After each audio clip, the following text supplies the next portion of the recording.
Hola, buenas tardes a todos y muchas gracias por vuestra asistencia y agradezco también al equipo organizador la posibilidad que me han concedido de poder hablar de Felecahués y el origen de la excelense en África.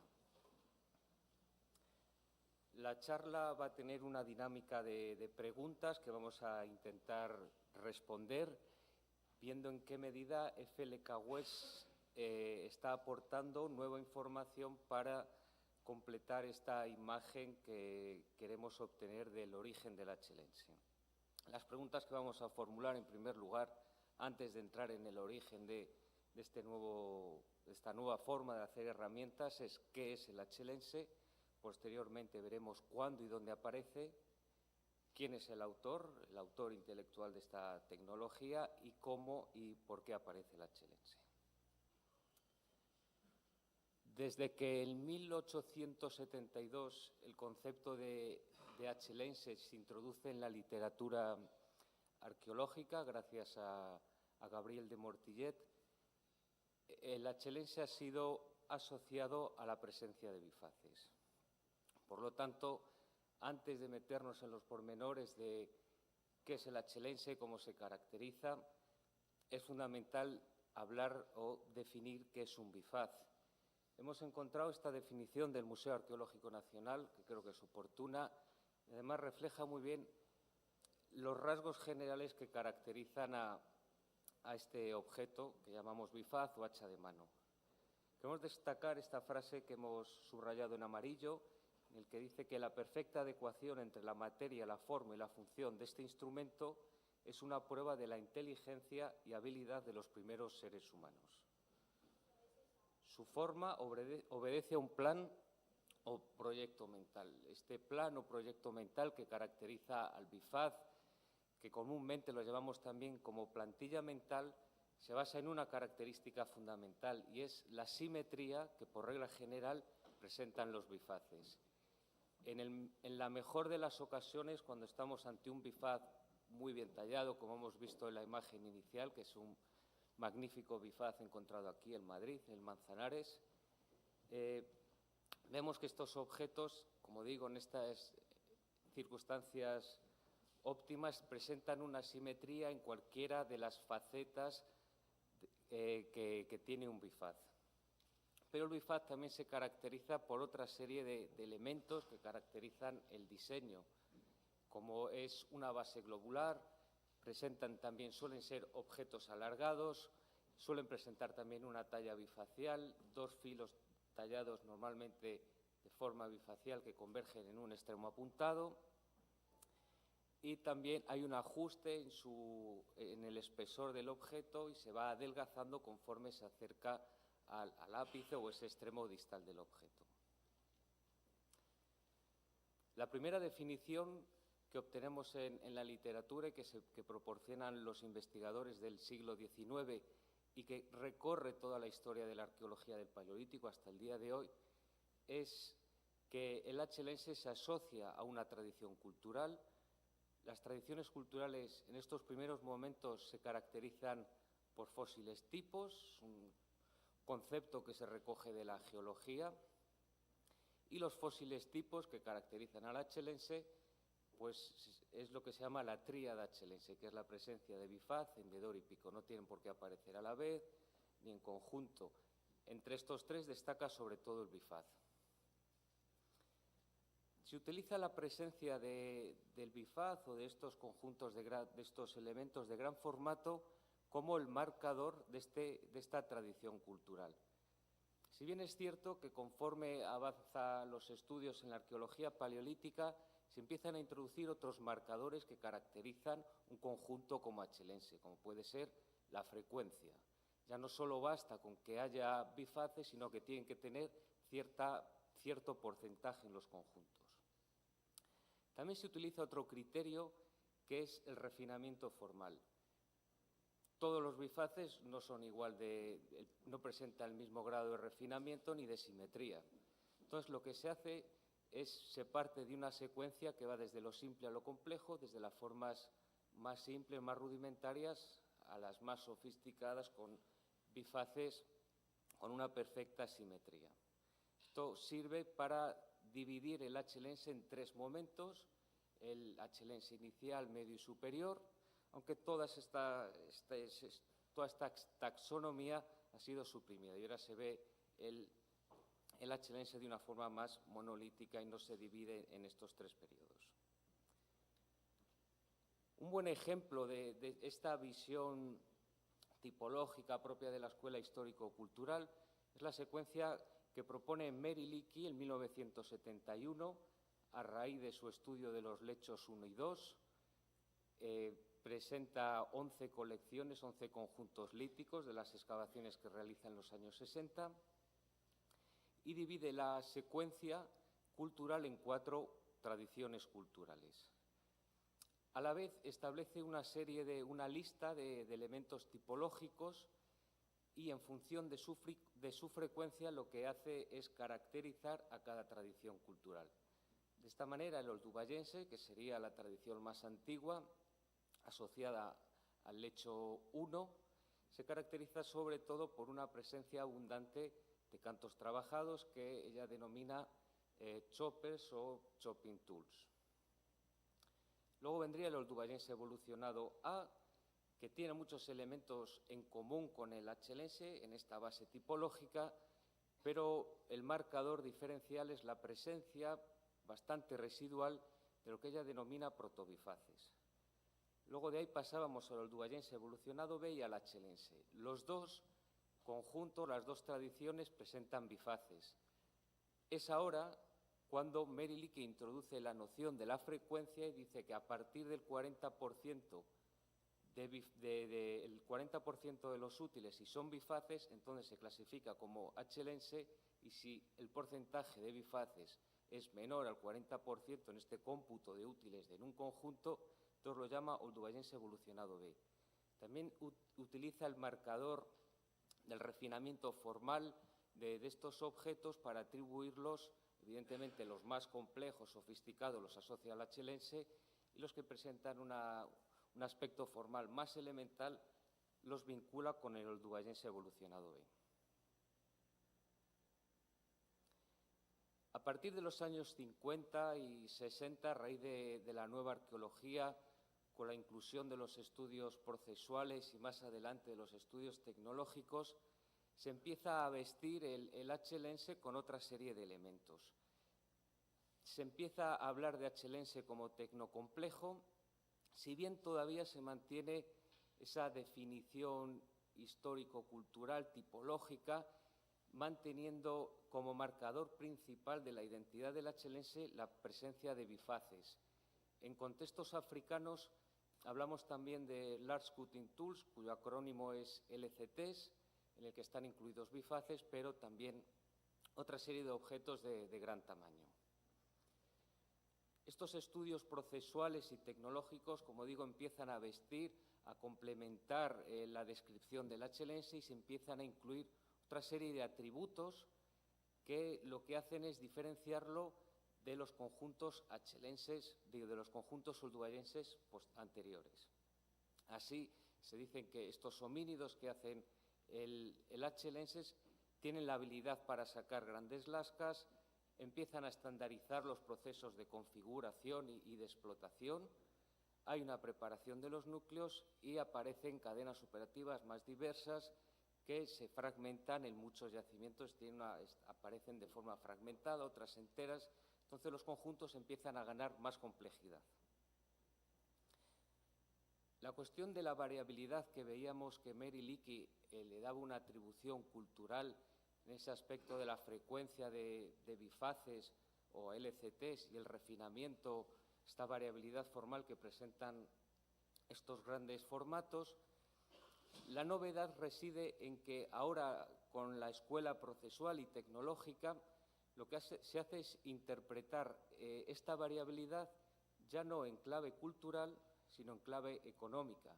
Esto quiere decir que se utilizan diferentes explicaciones que tienen que ver con la economía de estos grupos, y así se dice que estrategias logísticas, las propiedades de la materia prima, dónde aparece la materia prima, dónde van a buscar esas fuentes, la funcionalidad de la ocupación, la propia localización de la ocupación también se utiliza como argumento, o la vida útil de los objetos. Al final, todo este compendio de características es utilizado para justificar esa variabilidad y hacerlo en clave económica. Pasamos a las preguntas de dónde y cuándo aparece el achelense. Con la información de la que disponemos en la actualidad, podemos decir que el achelense aparece en África del Este hace aproximadamente 1.700.000 años, tal vez un poco antes. Y esto lo sabemos gracias a 3 yacimientos. El más antiguo es Kokiselei 4, se encuentra en la orilla oeste del lago Turkana, en Kenia. Tiene una cronología aproximada de 1.760.000 años. Esta cronología es ciertamente relativa, ya porque el método de datación no es del todo preciso. Aquí podemos ver la portada de Nature, creo que es de septiembre de 2011, donde se presenta, es un yacimiento antiguo que se ha excavado en los años 90, y en la literatura se conocía como una de las primeras evidencias achelenses. Se barajaba una cronología de 1.600.000 años, un poco más. Sin embargo, con esta publicación consiguen envejecer el yacimiento y portada en esta prestigiosa revista. Es en este momento cuando se nos enciende un poco la bombilla y empezamos a pensar en esa cronología, qué está pasando en Olduvai, porque la evidencia más antigua que tenemos en Olduvai, o que teníamos hasta la fecha, era 1.600.000 años, y parece que el achelense era más antiguo. Entonces, el profesor Fernando Díez Martín y yo mismo nos vamos a estudiar las colecciones de Dar es Salaam, las colecciones que había recuperado Meriliki en los años 60, intentando ver en estas cronologías qué había. Luego lo completamos en esa misma campaña en el 2012 con un trabajo de campo que David os ha narrado, y cómo en este contexto aparece, por fortuna o por labores de investigación, evidentemente aparece FLK West. Pero antes de entrar en FLK West, seguimos con Kokiselei 4. Es una colección muy escasa, con 167 objetos, y aparecen ya, entre ellos empiezan a haber bifaces o elementos bifaciales, elementos de gran formato y picos, o también llamados tríedros. Konso Gardula Área 6, en Etiopía, presenta una cronología muy parecida. La estrategia de datación se basa en Kokiselei 4, por lo tanto también la cronología es un poco relativa, o hay que cogerla con cierta distancia. También encontramos la tríada achelense de picos, bifaces, hendedores. La colección es mucho más exigua, estamos hablando de 28 objetos. Es probable que bastantes procedan de superficie. Y ya pasamos a FLK West.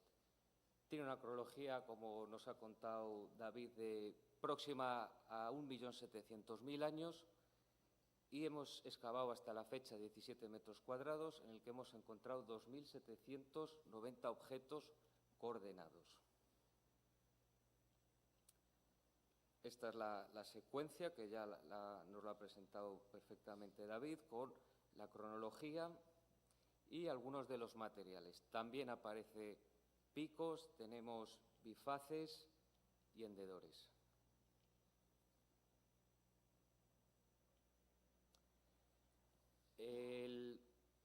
La información de la que disponemos en la actualidad sobre este fenómeno del primer achelense, como habéis visto, las colecciones son muy diferentes. La presentación que se ha hecho de estas colecciones y las descripciones también es muy heterogénea. De todas maneras, sí que es posible establecer un marco global para caracterizar tecnotipológicamente el achelense. En primer lugar, se caracterizaría por esta presencia de grandes formatos. Estos grandes formatos bien se pueden hacer en diferentes materias primas y se están realizando también en diferentes soportes. Se utilizan cantos, se utilizan bloques, se utilizan lascas. Hay una producción de grandes lascas y por regla general la configuración de estos elementos de gran tamaño es bastante somera. El trabajo de configuración casi siempre o en muchas ocasiones se centra en el trabajo de los filos, apenas se modifica el volumen del objeto, la talla suele ser predominantemente unifacial sobre la bifacial y hay un trabajo o la simetría es bastante rudimentaria. También la planificación y estandarización formal, con esto estamos refiriéndonos a la forma, que si están formas que se estandarizan, que es una de las características comunes del achelense, pues vemos que es bastante elemental esta estandarización formal. Esto nos ha generado bastantes inconvenientes a la hora de clasificar tipológicamente muchos objetos, ya que no entran en los cajones tipológicos en los tipos de que disponemos en la actualidad. ¿Quién realiza el achelense? Podemos establecer un retrato robot. Tenemos una serie de... Tenemos las coordenadas espaciotemporales, estamos en África del Este. Sabemos que tiene que ser un homínido que al menos tenga 1.700.000 años. Al principio de la definición habíamos visto que son individuos que tienen que tener habilidades manipulativas. Estamos hablando de elementos grandes, se necesita destreza en la fabricación y fuerza para poderlos emplear y producir. Por lo tanto, se necesitaría un cuerpo con una anatomía más semejante a la nuestra que a los simios. Y evidentemente se necesita una inteligencia para desarrollar y crear estos instrumentos. Así, mirando en el registro arqueológico, hay 3 fósiles que coinciden con este retrato robot. Uno es la falange que nos hablaba antes el profesor Manuel, que nos indica que estamos ante unas manos con proporciones humanas actuales, más propias a nuestra anatomía que a la de los simios. También se ha encontrado un trozo de pelvis y un cráneo con una capacidad de 850 centímetros cúbicos. Esto nos habla de que hay un tercer actor en este momento y en estas coordenadas espaciales, que no es habilis, cuya anatomía postcraneal es diferente a las características que hemos descrito, que no es parántropo, por la misma razón, las capacidades craneales tanto de habilis como de parántropo son inferiores. Pueden ser formas primitivas de Homo erectus, las primeras evidencias.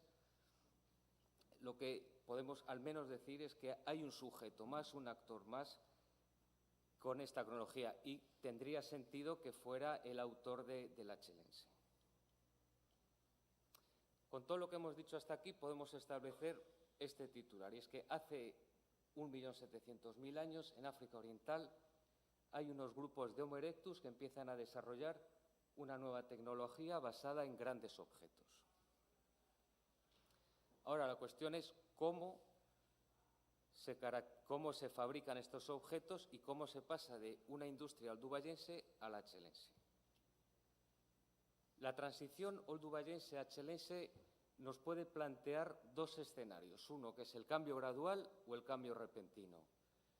La mayoría de los investigadores que trabajan en esta cuestión coinciden en que estamos ante un cambio repentino. No se detecta una industria de transición, no se detectan morfotipos, tipos de objetos que se puedan llamar también transicionales. Si bien es cierto es que antes de este consenso general que parece haber en la actualidad, en la propuesta de Mary Leakey subyace cierto gradualismo. Si volvemos al concepto de oldubayense evolucionado A, vemos que es un conjunto que está entre el oldubayense y el achelense y que se caracteriza por la presencia, aunque es minoritaria, de protobifaces, que Mary Leakey los sitúa como los objetos intermedios entre el canto trabajado y el bifaz. Entonces sí que parece que Mary Leakey tenía cierta interpretación gradual de este fenómeno de transición, aunque nunca lo abordó de esta manera. Paralela a esta cuestión de la transición, hay otra cuestión, y es si existe una evolución en el achelense hacia formas cada vez más refinadas y simétricas, lo que nos lleva a otra pregunta, y es si el diseño del bifaz es el resultado de un proceso gradual. hay varios autores que coinciden en que en África el diseño del bifaz es el resultado de un proceso gradual. En estas láminas se puede ver, según la publicación de Bellén, cómo los bifaces cada vez son más simétricos. Establece la frontera de 1.300.000 años, 1.200.000 años, y según él y otros autores que han estudiado secuencias en el caso de Olduvai o la secuencia de Melka Kunture, coinciden en que algo pasa y a partir de 1.300.000 años hay aparecen bifaces ya simétricos con la morfología, con el diseño típico que caracteriza el bifaz que veíamos al principio de la charla. Así se habla de un achelense inicial y luego de un achelense pleno con esta frontera móvil de 1.300.000 años. Sin embargo, hemos encontrado en FLK West este bifaz excepcional que nos indica que no estamos ante un fenómeno gradual de invención del bifaz, no es un proceso de diseño gradual. Hace 1.700.000 años, o sea, al principio del achelense, el bifaz ya está diseñado a nivel técnico y conceptual. Este es el bifaz en cuestión, tiene unas dimensiones enormes, un gran peso, se diferencia del resto de objetos que hemos encontrado en FLK West, no solo por la materia prima, sino también por las dimensiones y la propia factura del objeto. Aquí vemos como el color azul indica una serie de extracciones que lo que están haciendo es invadir el volumen, diseñar esa forma que va a tener el bifaz y luego con una serie de retoques de configuración de los filos ya se atiende a esa morfología final y se encarga también de perfilar los filos y la punta del bifaz.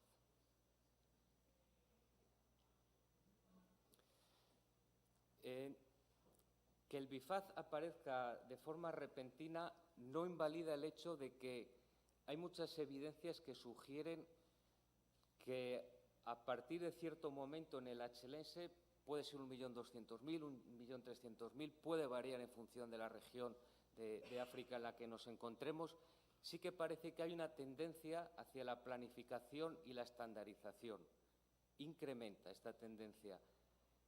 Pero no solo afecta a la forma del bifaz, sino que es algo de carácter estructural que se concentra tanto en las estrategias de producción, de configuración, en el cuidado en los abastecimientos de materias primas, sus calidades y el retoque de los objetos. La siguiente pregunta es cómo se fabrican y usan las primeras herramientas achelenses. Con intención de responder a esta cuestión, hemos estudiado de forma monográfica los grandes formatos que hay en FLK West y estos grandes formatos hemos visto que hay dos cadenas de producción. Bueno, antes de entrar en estas cadenas de producción, quiero decir que estos grandes formatos no aparecen en toda la secuencia, sino en la base, en el nivel 5 y en el nivel 6. Esta producción de grandes formatos la diferenciamos en dos cadenas. Una, y esta diferenciación se basa en el soporte que se utiliza. La menos común es la configuración de bloques, son bloques de cuarzo que se trabajan, se van dando una forma y al final se obtienen grandes objetos. Luego hay una producción mayoritaria de grandes objetos que se centra en la producción de lasca. Algunas de estas lascas se retocan. Sabemos que no estamos ante la misma cadena operativa. Con esto quiero decir que las lascas grandes que decimos que son de una cadena operativa diferente a la de configuración de bloques, nos basamos en dos hechos. Uno, estos grandes bloques no presentan extracciones grandes. Extracciones grandes nos referimos a más de 10 centímetros, que son las lascas de más de 10 centímetros que estamos definiendo en la otra categoría. Por otro lado, tenemos núcleos grandes con extracciones de más de 10 centímetros. Entonces, ya sabemos automáticamente que estamos ante dos cadenas operativas. En la cadena operativa de configuración de grandes bloques vemos que el objetivo es generar objetos grandes, objetos pesados, con una gran fuerza de carga, suelen ser objetos alargados, presentan una configuración más intensa que los elementos de la otra cadena operativa, un perímetro de filo mayor, Su filo suele ser irregular y obtuso, pero estas características del filo, la irregularidad y que sean obtusos, no nos indica la falta de aptitud técnica o de cualidades que pudieran tener los talladores. Lo que nos está indicando probablemente es que tienen un conocimiento exhaustivo de las funciones de cada tipo. Sabemos, gracias a trabajos experimentales, que estos filos lo que hacen es que se reduzca la velocidad de embotamiento y, por lo tanto, te permite realizar actividades de larga duración. Con todo ello, sugerimos que estos objetos probablemente fueran utilizados en las actividades en las que se requiere una gran fuerza y mediante una acción que es lo que denominamos corte por golpeo. Es el corte a modo del hacha, como usamos un hacha para cortar o destazar lo que sea. La otra cadena operativa es la producción y retocado de grandes lascas. En esta ocasión estamos ante objetos más pequeños y ligeros, si bien son objetos de más de 10 centímetros, tengámoslo en cuenta. Muchos de estas lascas no están retocadas, configuradas. Las que están, el retoque, es mejor hablar de retoque que de configuración, porque en realidad el volumen que se trabaja es reducido y se ciñe exclusivamente a los filos. Estos objetos presentan un perímetro de filo menor y son filos regulares y agudos, lo que hacen que sean filos adecuados para efectuar cortes largos sobre materiales resistentes y flexibles y hacerlo en menos tiempo y empleando menos fuerza. Creemos que las cualidades que reúnen estos objetos serían adecuadas para emplearlo en vez de en corte por golpeo, se apoyaría el filo del objeto sobre el material a transformar y a través de un movimiento vertical y de presión se va avanzando en el corte de esta materia a transformar.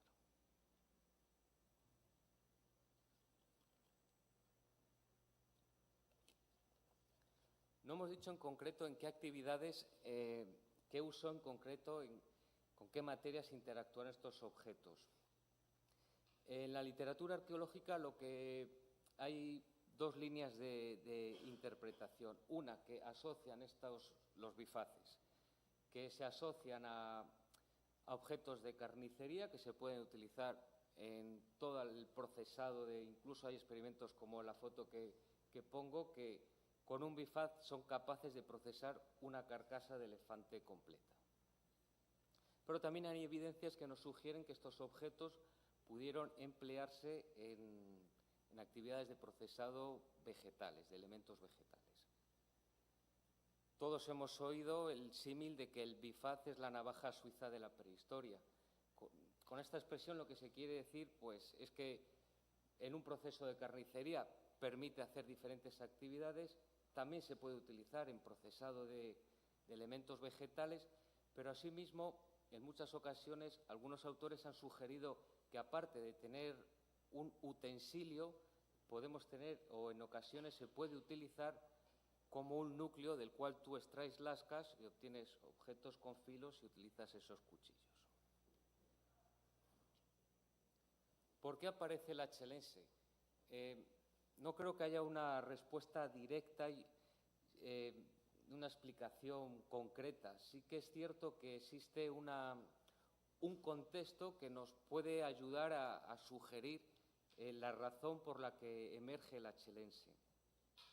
Este contexto se basa en que sabemos que hubo un ciclo de sequía prolongado en África, que afectó a África Oriental. Aparece hace 1.800.000 años aproximadamente, se extiende durante 400.000 años. Esto genera un cambio en los ecosistemas, aparecen sabanas más abiertas donde hay más lugar para pastos y por lo tanto los herbívoros que consumen este tipo de energía de pastos pues aumentarían. No hay una relación tampoco directa en que el Homo erectus sea el resultado de este proceso de este cambio ecológico de sequía. Eso ya es hilar muy fino y no creo que a estas alturas de la investigación podamos hacerlo. Tal vez incluso las evidencias de Homo erectus sean un poco antes del comienzo de este ciclo de sequía. Lo que sí que podemos sugerir es que el achelense puede ser la respuesta adaptativa de estos grupos de Homo erectus que empiezan a adaptarse a estos ecosistemas y fabrican el achelense. Puede ser el contexto originario del achelense.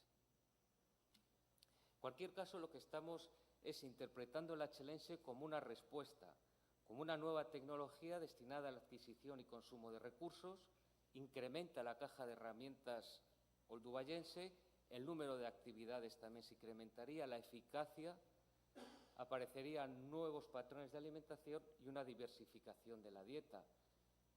Todo ello lo que nos está hablando es que estamos ante una nueva estructura económica.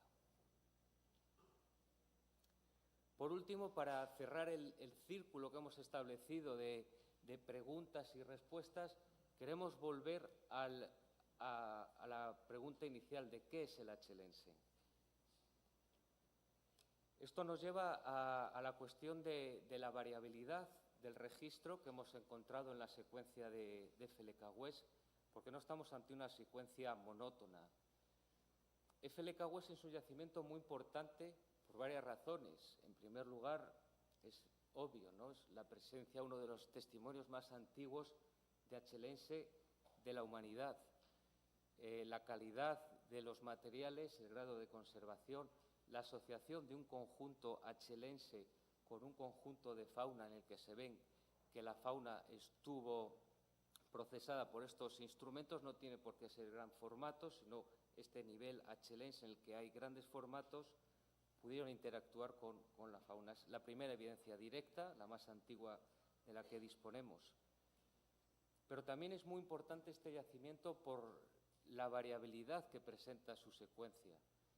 Esta variabilidad, como veíamos al principio de la charla, se puede hacer una lectura en clave cultural o económica.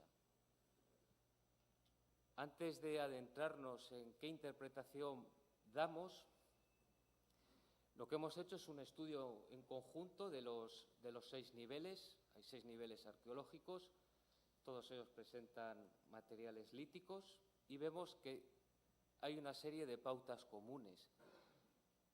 Una de ellas está relacionada con las materias primas. Vemos que se utilizan las materias primas en todos los niveles, las fuentes de aprovisionamiento son las mismas y la gestión de las materias primas es la misma también.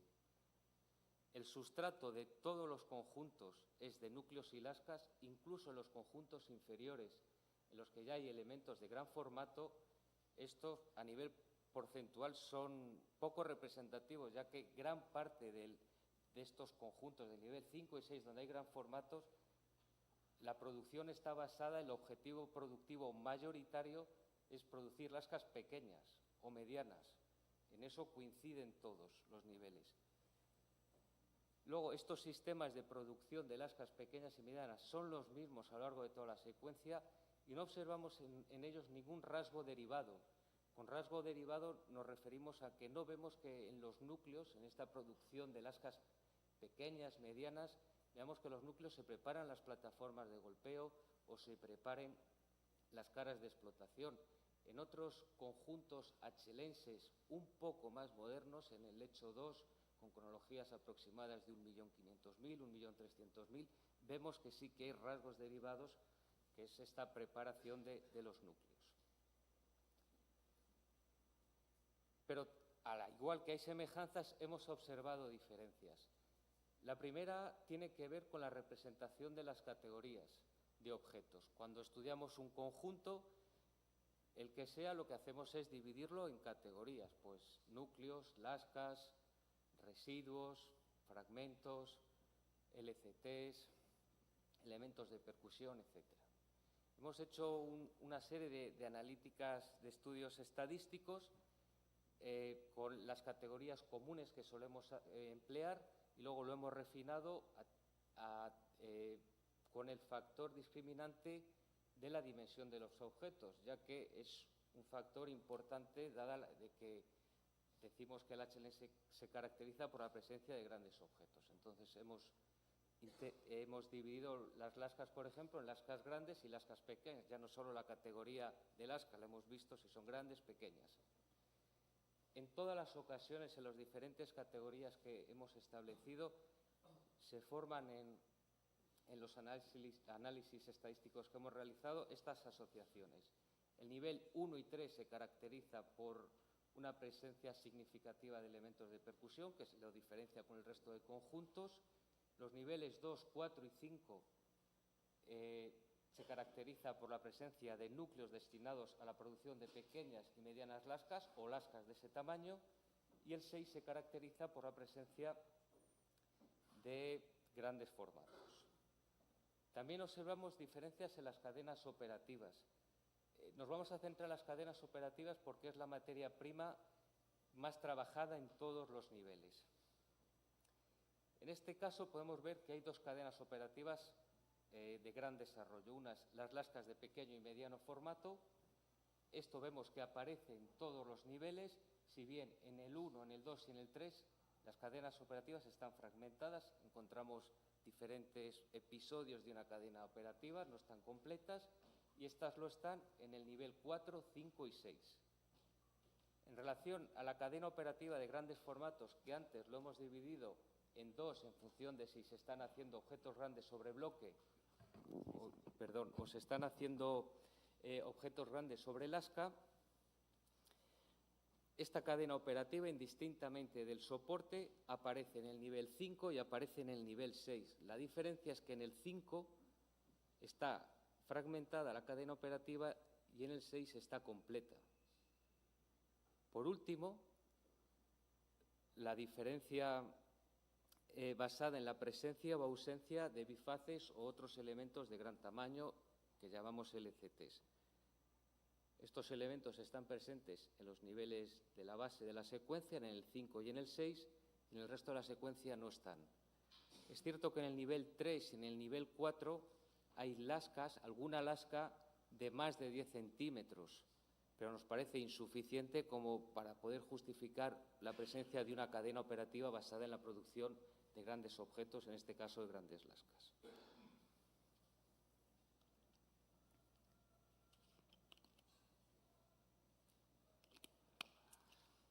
En este escenario de semejanzas y diferencias podemos plantear dos escenarios. Uno, que es lo que llamamos el escenario ortodoxo, utilizaríamos el marcador de la presencia o ausencia de bifaces o de LCTs para clasificar en términos culturales la secuencia.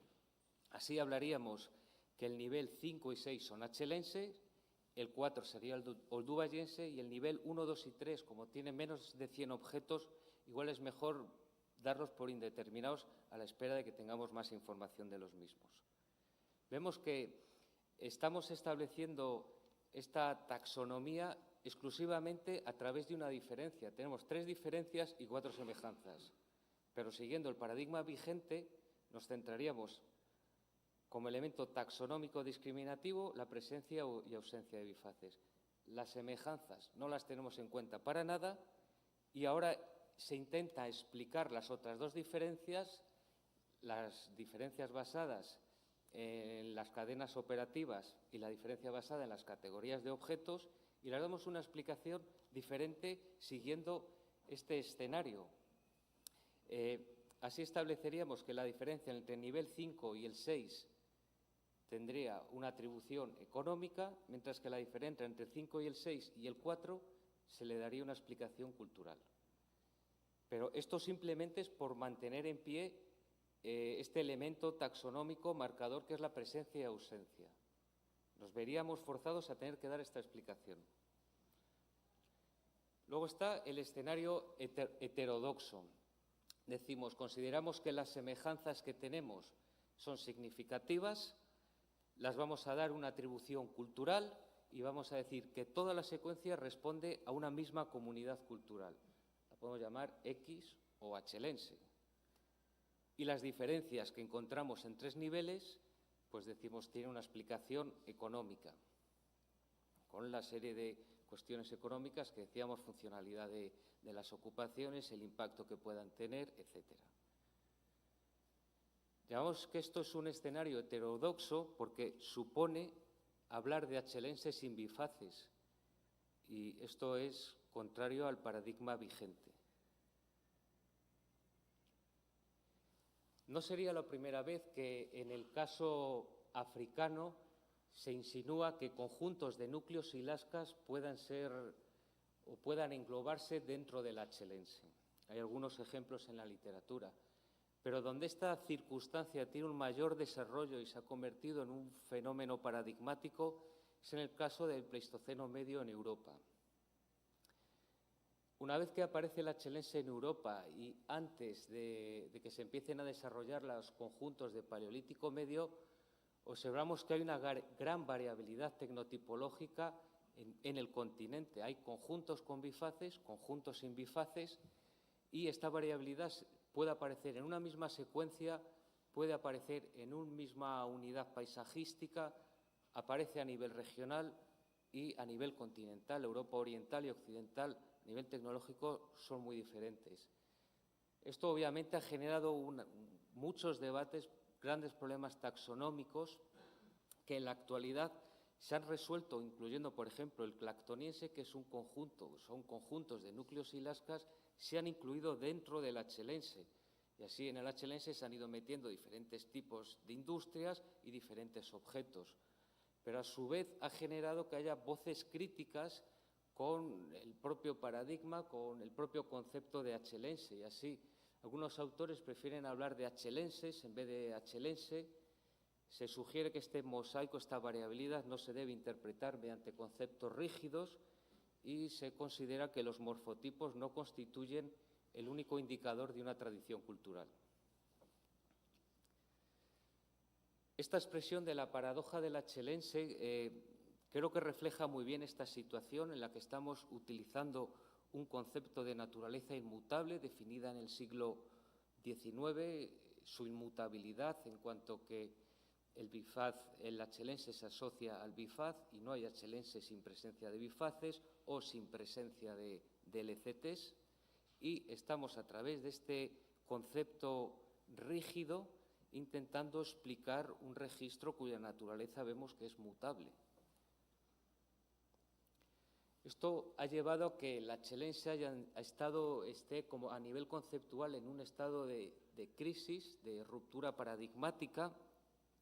Muchos autores consideran que su definición en los términos en los que fue planteado en el siglo XIX no se sostiene, que la eficacia heurística, la eficacia explicativa del concepto está siendo cuestionada y al final se está entendiendo como la suma de diferentes industrias, lo que está implicando que se hable de achelense sin que haya bifaces o estos elementos de gran formato. ¿Y ahora qué? Nos preguntamos, pues tenemos tres posibilidades y algunos autores las han sugerido como tal. Tenemos la posibilidad más conservadora, que es restringir su uso a conjuntos con bifaces o LCTs, abandonar directamente el término o redefinir el término. Gran parte de estas voces críticas que han aparecido proponen más y están trabajando más en una redefinición del término. Y ya por último, voy a intentar organizar un poco las líneas fundamentales de nuestra investigación en FLK West y los planteamientos que hemos aquí expuesto. En primer lugar, consideramos que la transición oldubayense-achelense es un proceso aditivo y acumulativo, no de reemplazo. Eso quiere decir que aquellos grupos de Homo ergaster Homo erectus, que empiezan a fabricar instrumentos de gran formato, no abandonan la producción de elementos de pequeño formato, lo estamos viendo. Eso puede traducirse en el registro arqueológico en el que estos grupos achelenses o comunidad cultural X sean capaces de generar diferentes registros. Pero el problema se complica porque si generan un registro de núcleos y lascas y en ese mismo lugar, en el caso de Olduvai, tenemos otros grupos como el Homo habilis, que sabemos que están tallando también y te están generando también un registro de núcleos y lascas, ¿cómo somos capaces de saber si esos conjuntos de núcleos y lascas estamos ante una comunidad cultural, dos comunidades culturales, comunidad cultural barra, en este caso, especie? Es evidente que necesitamos nuevas herramientas interpretativas para poder acercarnos a este fenómeno de diversidad, de gran complejidad que significa la transición del oldubayense al achelense.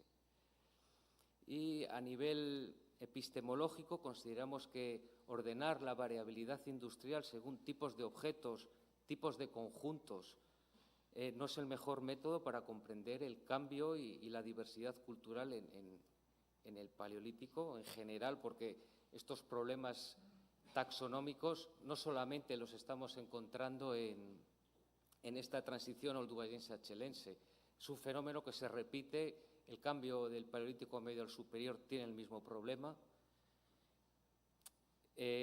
Definimos el origen del achelense como el origen de una estructura económica, no como la aparición de los grandes formatos exclusivamente. Es un fenómeno mucho más complejo y al final caeríamos en esa trampa de asociar el achelense al bifaz que veíamos al principio, y estamos intentando superar esa dinámica tipológica inicial. Y finalmente consideramos que el achelense es un complejo tecnoeconómico poliédrico y tiene una naturaleza variable y va mutando. Muchas gracias.